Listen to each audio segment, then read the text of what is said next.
Hola, ¿qué tal? 10 de la mañana en La Habana, capital de todos los cubanos, y le invito a que se quede con nosotros para que conozca lo que ha sido noticia en las últimas horas.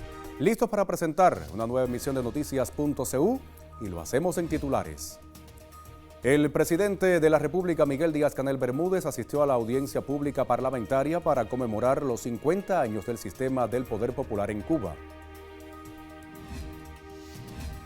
Canciller de Cuba, Bruno Rodríguez Parrilla, sostuvo encuentros con homólogos de varios países, quienes destacan históricos lazos de amistad y hermandad con la mayor de las Antillas. Barrio Debates, sederistas ratifican firmeza ante escalada anticubana. Estos temas y muchos más en los próximos minutos. Soy Yaulén Arévalo. Ya comenzamos.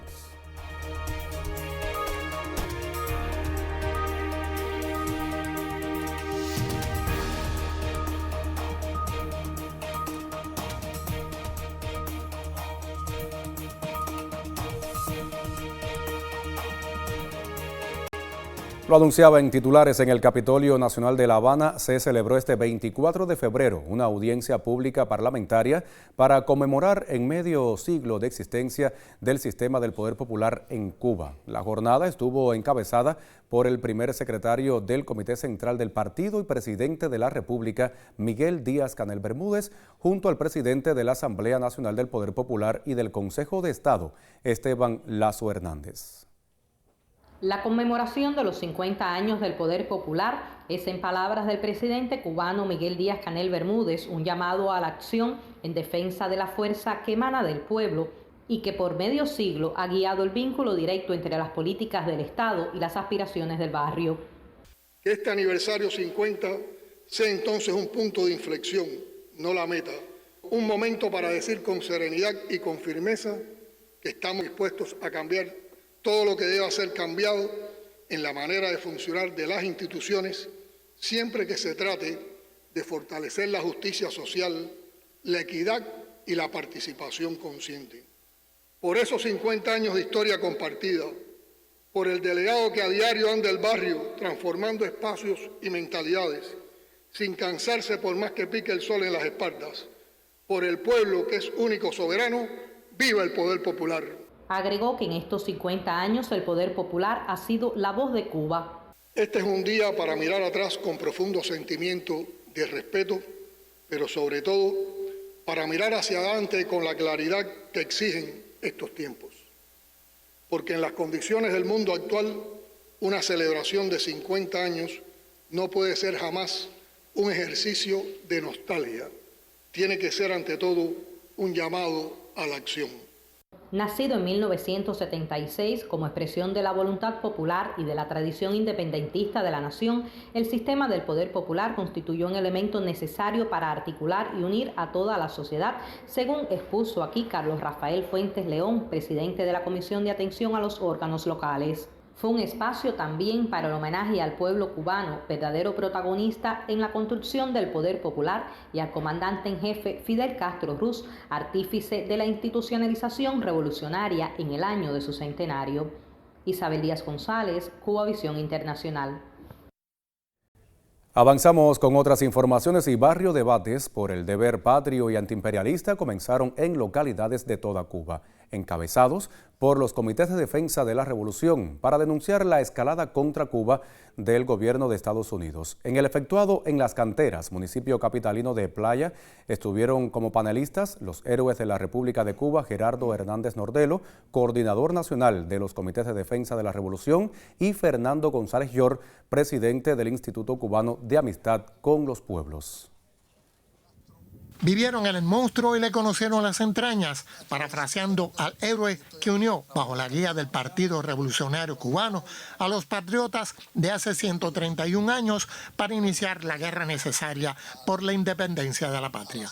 Las Canteras es un barrio al que Fidel estuvo muy ligado en sus últimos años de vida.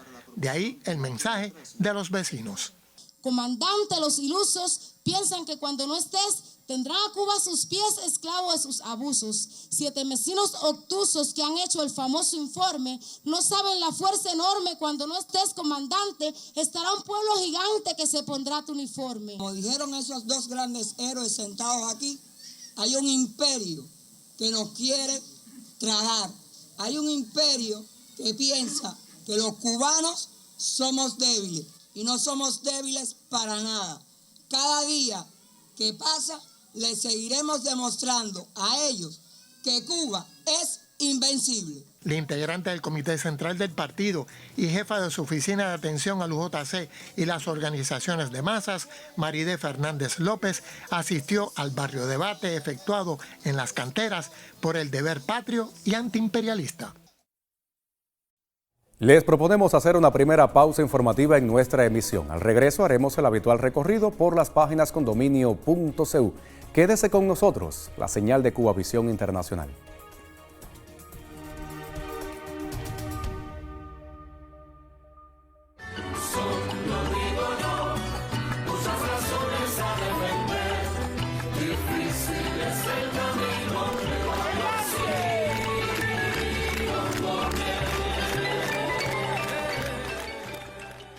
¿Qué hacía falta para quedarse solo frente al imperio? Había falta unidad, pero hacía falta valor, hacía falta patriotismo, habría falta espíritu revolucionario. Un pueblo débil, un pueblo blandengue, un pueblo cobarde, se rinde y vuelve a la esclavitud. Pero un pueblo digno, un pueblo valiente como nosotros no se rinde y no vuelve jamás a la esclavitud.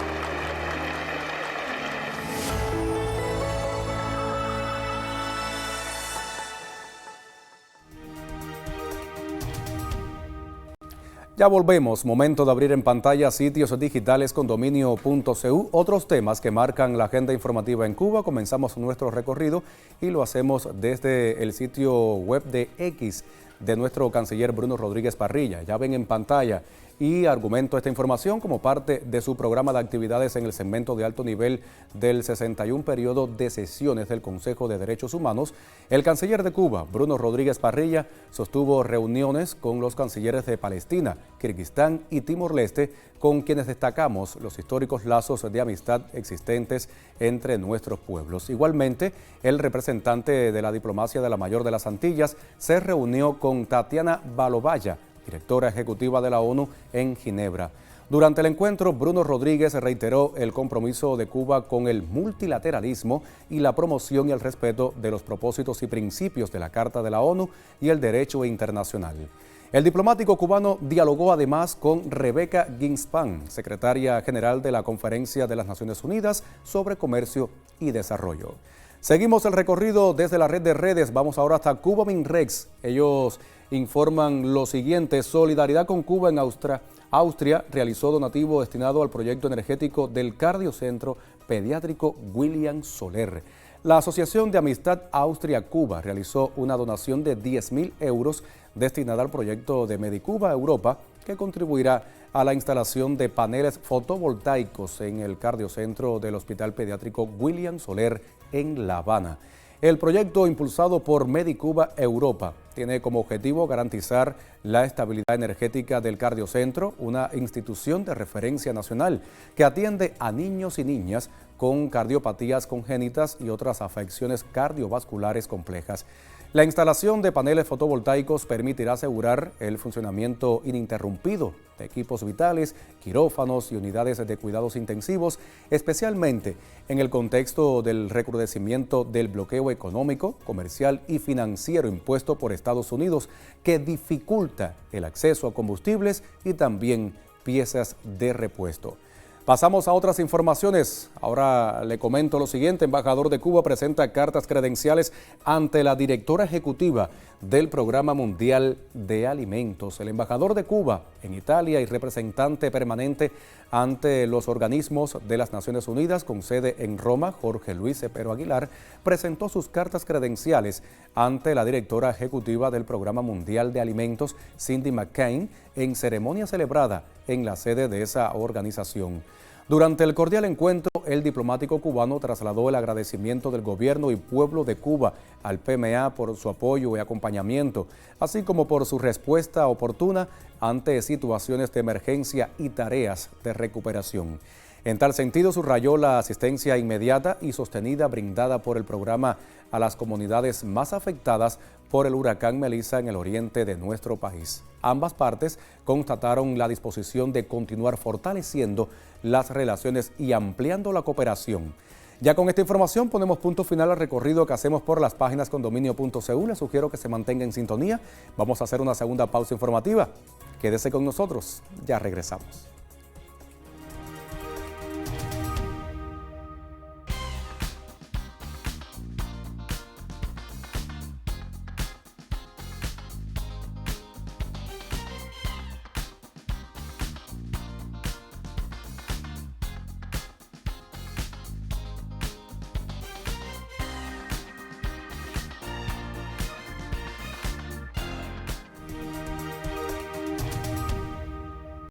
Ya volvemos con otras noticias. Le comento ahora que en el año del centenario del comandante en jefe Fidel Castro Ruz, en honor a su natalicio y con la presencia de Frei Beto, amigo entrañable de Cuba, fue presentado el texto Predicciones de Fidel en el Museo 28 de septiembre de los Comités de Defensa de la Revolución, aquí en la capital.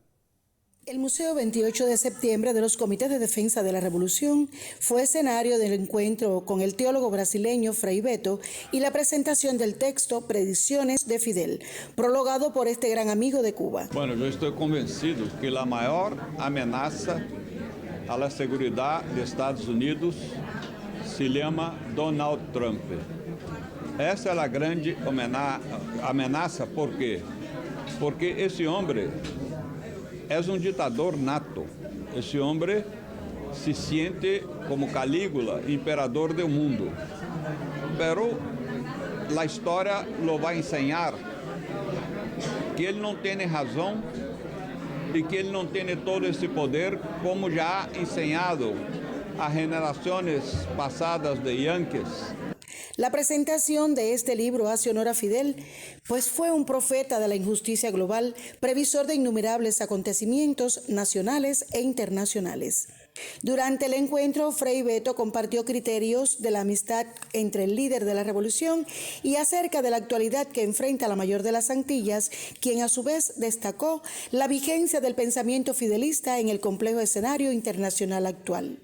Y toda la gente en toda parte del mundo está indignado con esta prepotencia de los Estados Unidos, de Trump, de querer asfixiar la revolución cubana. La gente está profundamente indignada. No van a lograr de ninguna manera, porque ustedes ya han enfrentado otros momentos difíciles al inicio de la revolución y al período especial, muchos ataques terroristas y siempre han salido adelante.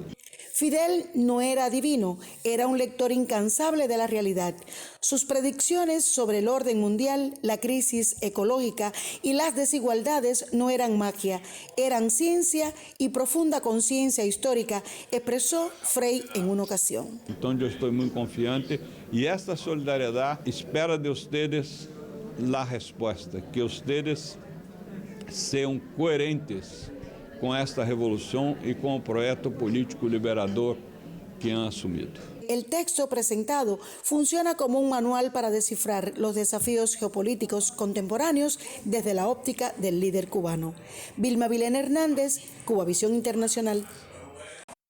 Y con este reporte finaliza nuestra emisión de Noticias.cu. Gracias por acompañarnos. Les sugiero que se mantenga en sintonía con nuestro espacio porque está todo listo para ofrecerles ahora Zona Deportiva. Hoy estará con nosotros Jesús Muñoz y también Arián Alejandro. Soy Yaulén Arévalo.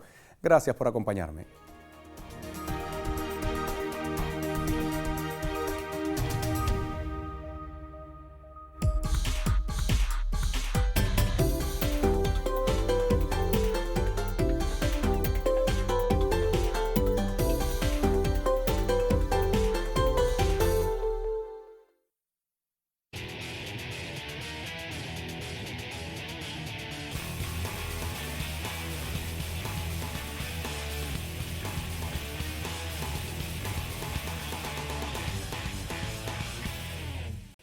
Saludos, bienvenidos a esta emisión de Zona Deportiva, correspondiente hoy miércoles 25 de febrero de 2026. Yo soy Jesús Muñoz, hoy es jornada de análisis y me acompaña ya para hablar de béisbol y tope Cuba-Nicaragua, previo al Clásico Mundial de esta disciplina.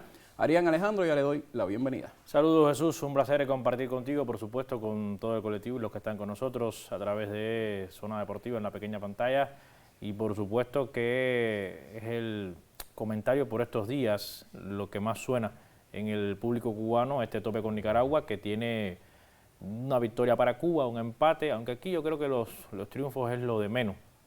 Se analizan otras cuestiones, incluso cuando vamos más allá, viendo los peloteros que han jugado, todavía hay ciertas incertidumbres, ciertas inquietudes a resolver, porque a Cuba le sucede lo que a muchos equipos, no cuentan todavía con una base importante de los peloteros. Yo le tengo una pregunta, precisamente partiendo de ese tema de que se incorporan el 1 de marzo el resto de los peloteros que juegan en el sistema de ligas menores, de los que sí sabemos que estarán en el Clásico y que integran esta selección que topa en Nicaragua, lo más y lo menos hasta el momento, en 2 encuentros desarrollados.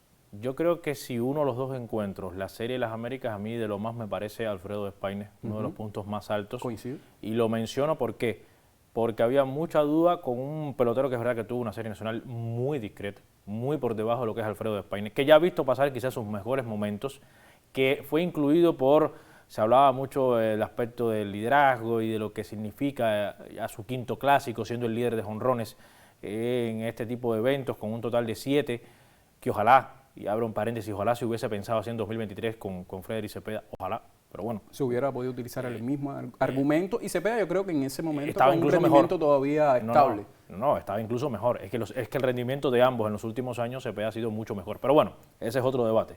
Lo cierto es que ha sorprendido la forma en la que se ha visto y sobre todo conectando rectas de 95 millas, que en su momento lo estuvo adaptado. Recordad que estuvo 9 años en Japón. Para él eso no era algo desconocido, pero ciertamente verle sacar el bate, hacer el swing, incluso alando la pelota con ese tipo de lanzamientos, más allá que sea out o no, a mí me parece algo importante. Amén de que ha sido productivo, ¿no? Remolcando casi una carrera cada vez que puede en cada partido, que cumpliendo esa labor de cuarto madero. Creo que otro de los puntos a destacar, digamos, a poner en un alto valor, es que si bien en su primer día no estuvo acertado, creo que verle conectar mejor, incluso llegar a cuadrangular de Ariel Martínez, ya como 5º bate, no como tercero, creo que le va mejor ese turno, dependiendo de lo que pueda hacer después, ¿no? Pero bueno, le va mejor ese turno, me parece que es otro de los puntos a señalar. No, te hablo menos del picheo, Jesús, porque en realidad la mayoría, por no decir prácticamente todos los pitchers, salvo Randy Martínez, que han lanzado, no van a estar en el tope. Y Frank Abel quizás y Frank Abel lució bien en la Serie de las Américas y también hasta el momento en el tope. Que podríamos mencionarlo como otro de los puntos altos. Randy, que ha tenido alguna que otra apertura importante en la Serie de las Américas, sacó su inning en su labor más reciente, pero te repito, te hablo menos del picheo porque en realidad la mayoría de los lanzadores no van a estar en el Clásico Mundial. Bueno, yo te propongo hacer una pausa y al regreso continuamos hablando de este tópico. En esta emisión continuamos celebrando el aniversario 65 del Instituto Nacional de Deportes, Educación Física y Recreación.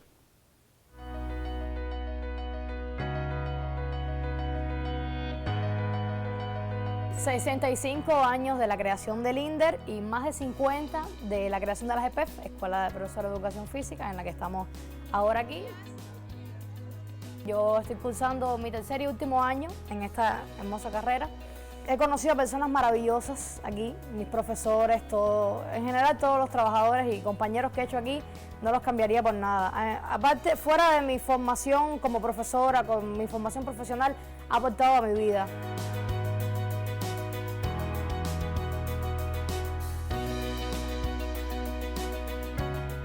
Aquí la formación es como tal teórico-práctica.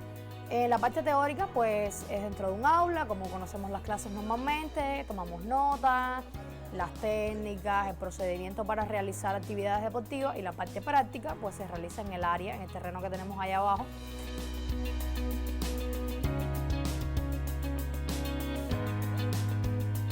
Es muy importante la teoría y la práctica porque ambas conforman como tal lo que es el deporte. Los profesores de educación física de cualquier deporte, ya sea un entrenador deportivo o lo que sea, es la base, literal, es lo principal para los resultados que hemos obtenido todo este tiempo en Juegos Olímpicos, etcétera, porque ellos fueron los que le enseñaron a esos atletas, los que formaron los atletas, los que le inculcaron los valores, los que le dijeron, estás haciendo esto mal, tienes que hacer esto, y lo han hecho así, y bueno, hemos obtenido medallas olímpicas, etcétera. O sea, el profesor de educación física es indispensable para el deporte.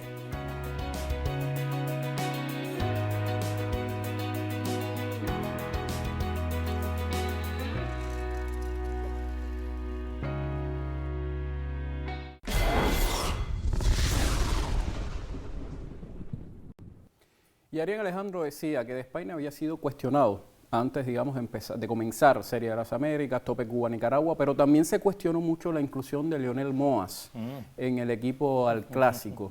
Sin embargo, esta es mi opinión, quiero saber qué piensa usted, Arián. Lionel Moas, para mí, positivo hasta el momento. Sin embargo, Joel Yankee, del que se espera más, todavía está a deber.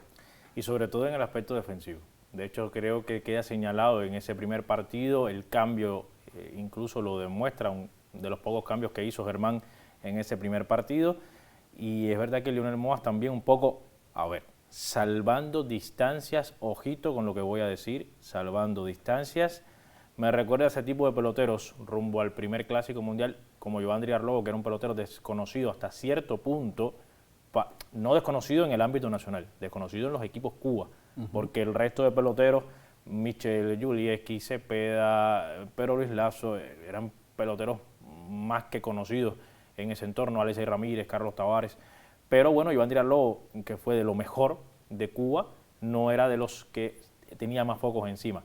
No digo que el Moas vaya a ser habitual ni que vaya a tener el mismo rendimiento en el Clásico Mundial, es un contexto diferente, pero bueno, te sirve a veces esa arma. Claro, como todavía faltan por incorporarse otras figuras, hay que ver cuál va a ser la decisión definitiva, porque Marcos Núñez puede jugar jardines, primera y jardines. Hay que ver entonces cuál va a ser la decisión definitivamente de Germán en ese sentido con el camagüeyano Moas, que también, viendo el rendimiento de Yaciel González en la Serie de las Américas, muchos se llevaron las manos en la cabeza de por qué el holguinero no estaba. Bueno, después se dio la explicación que como no estuvo en un inicio en la nómina de la serie, aquella prenómina de 50, ya no podía estar incluido en el Clásico Mundial. Una pena porque estamos hablando, Jesús, al final del jugador más valioso de la Serie Nacional. Es decir, el jugador más valioso de tu liga no está en el equipo Cuba. Estamos hablando ahora de que Cuba y Nicaragua le restan dos desafíos. Uno precisamente en la jornada de hoy miércoles y luego el viernes. La gran noticia, a mi modo de ver, es que el viernes lanzarán Liván Moinelo como abridor y Raidel Martínez en rol de cerrador, y los que van también a tener actuación o están anunciados como bullpen, también yo creo que van a ser de los más importantes en el Clásico. ¿Qué cree usted de esta oportunidad de ver a dos lanzadores que tienen una gran calidad? Bueno, yo creo que es una de las expectativas y es parte del show que ha montado Nicaragua con esta seguidilla de 4 partidos espaciados en el tiempo, pensando incluso en esto, en venderlo como un espectáculo y tener enfrente al mejor lanzador de la liga japonesa de los últimos 2 años, porque es el mejor sin duda, me refiero a Liván Moinelo, y probablemente al mejor cerrador también de la liga japonesa en los últimos años, sobre todo en los últimos 2, que es Raidel Martínez, pues yo creo que también un poco es el colofón a este tope, que hace 20 años solo le sirvió a Cuba, porque Nicaragua no estaba, pero ahora le sirve a los dos, es decir, le va a servir a los dos previo a este 6º Clásico Mundial que va a tener digamos, en breve. Ya la próxima semana estaremos aquí en Zona Deportiva hablando del Clásico Mundial, porque ya va a arrancar este importante evento, donde, por cierto, abriendo un paréntesis, solo uno, se han dado algunas noticias en los últimos días de cuántos partidos va a lanzar, por ejemplo, Tares Cuba, Lopal Sken con Estados Unidos. Jesús, qué triste. Qué triste, porque cuando vemos en otros equipos, sobre todo los latinos o los asiáticos, vemos que sus figuras van de principio a fin. Es como que Liván Moinelo, poniendo un ejemplo, que no va a suceder, diga, no, yo nada más puedo lanzar o yo nada más voy a lanzar el primer día contra Panamá. No obstante, hay algunos de Dominicana que se han bajado del barco y ha habido problemas también que el seguro no cubre, en el caso de algunos venezolanos, lo cual yo creo que es un llamado de atención para el futuro de este torneo tan importante. Señores, o le ponemos todo o en algún momento incluso se ha pensado hasta que pudiera desaparecer el Clásico. Fíjese, el favoritismo de Estados Unidos es incuestionable, porque tiene probablemente para mí la mejor nómina de todos los clásicos Incluso pensando en 2006, que tenía a los Derek Jeter, Derek Lee, a Roger Clemens, a Ken Griffey Jr., pero algunas de estas figuras ya estaban en su paso final. Los que están en este año por Estados Unidos, ha mencionado a Skubal, a Pablo Esquén, a Aaron Judge, es decir, están en su prime, están en su mejor momento, pero si van a estar, como decimos muy cubanos, un ratico nada más, eso a quien incluso perjudica, no solamente es a los propios Estados Unidos, sino perjudica al evento, a lo que quieres vender como el gran evento beisbolero, que lo es el máximo, pero lo quieres vender como algo extremadamente a nivel mundial, pero si las principales estrellas te juegan la mitad del certamen, pues te vale de poco. Una pregunta para provocarlo. ¿Ha mostrado Cuba eso que en discurso sí se ha dicho, de un juego diferente, un juego con velocidad en función de la ofensiva, más dinámico, con una utilización del picheo acorde a los parámetros internacionales, o todavía se sigue reproduciendo un poco lo que en los últimos eventos hemos visto? Parte y parte. Parte y parte. Y sobre todo, te repito, quiero verlo en el clásico cuando entren los otros titulares que faltan, porque ahí falta Yoán Moncada, falta Alexander Vargas, falta Gidi Capé, que deben asumir los roles del cuadro. En este caso, hay que ver el Andrés Pérez, Omar Hernández, cuál es la decisión final, pero parte y parte. Andrés muy bien, ¿eh? Andrés muy bien, y defensivamente muy bien. Pero te repito, parte y parte, y te digo esto para cerrar, porque si usted tiene a Joel Kijiber como hombre en primera y segunda frente a Panamá en el Clásico Mundial, también va a tocar la bola. Ya sabía que usted... También la va a tocar, siendo Joel Kijiber uno de los mejores peloteros de ese equipo. Entonces, se quieren hacer intentos de algo más moderno, pero seguimos a veces con el viejo librito del béisbol cubano. Vamos a dejarlo ahí. Está bien. Porque del Clásico Mundial y de la actuación cubana estaremos hablando en próximas emisiones. Muchísimas gracias, a ustedes, Alejandro. Jesús, un placer. Y de esta manera estamos poniendo punto final en esta emisión deportiva en Cubavisión Internacional. Gracias, muchísimas gracias por la sintonía.